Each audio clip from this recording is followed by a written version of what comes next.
Hello guys and gals. I'm not some ordinary gamers, as you can tell, but as a nod to him and as someone who actually appreciates his work and has loved his content for years now, and someone who does care about his creepypastas as well as his wiki, I have decided, why not read some of the creepypastas that are posted on here. I mean, it's his wiki, it's you guys' creepypastas, and I think it deserves to hear the light of day. Today a very short one called A Fool by, I'm not sure who it's by, excuse me, I burped again, so here goes. Actually, who the hell wrote this? I don't know who wrote this, but we're just gonna read A Fool. This creepypasta is kind of short, it's nothing too big, nothing to brag about. I haven't read it yet, I'm always gonna do first read impressions, I'm not gonna just read beforehand. Okay, A Fool. They call me a fool. It was just one wrong answer. How can someone be called a fool just because of an incorrect answer? Later, however, I found out that it wasn't because of the incorrect answer I gave. That one morning, it was because of my name, my parents, how I dressed, and how I was born with a deformed foot.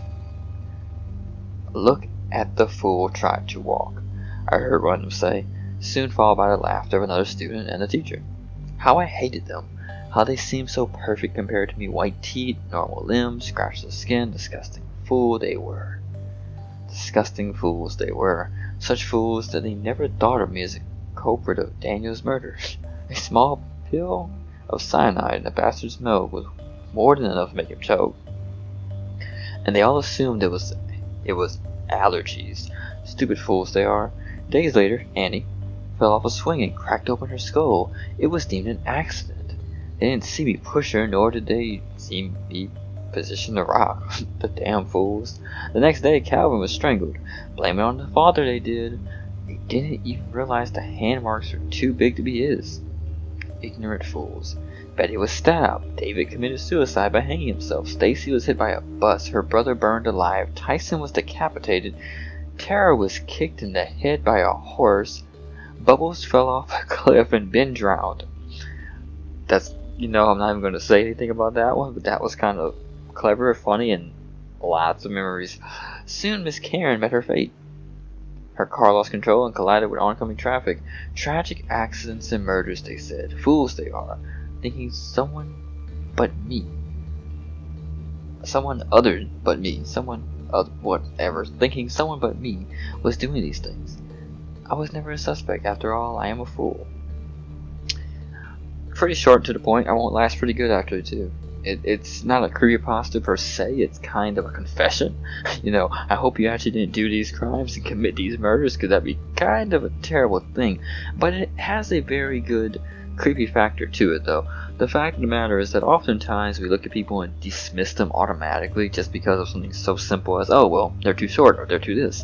And when in reality we don't always work all the angles. This guy was probably at all the scenes of the crime to some extent. In some of the scenarios, other kids knew he was there. Other people probably saw him. He was honestly a first responder. But they never once questioned, oh, he did it because his foot was like that and how he walked. He probably walked really slow.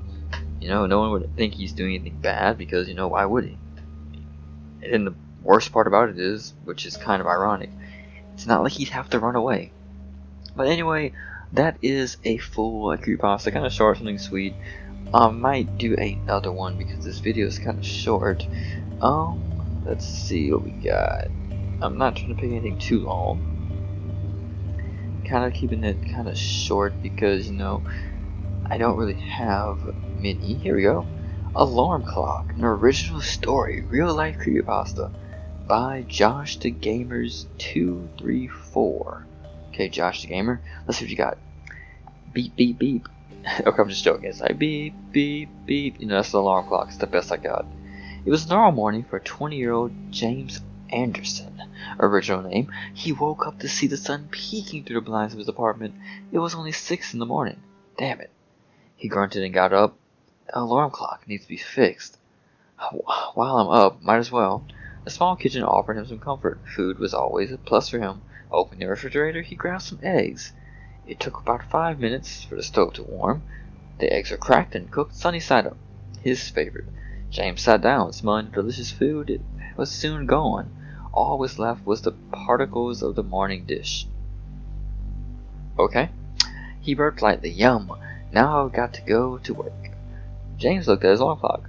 6:25. He had time to take a shower and dress for his usual attire. He stripped and let the warm water hit his bare skin.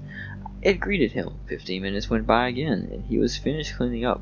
His hair was soaking wet. Towel dried him up, and he went brush his teeth by the sink. James smiled in the mirror, flashing his white teeth. They had been clean since the day he was born. He put the minty toothpaste on the brush and began going over his pearls. 2 minutes passed.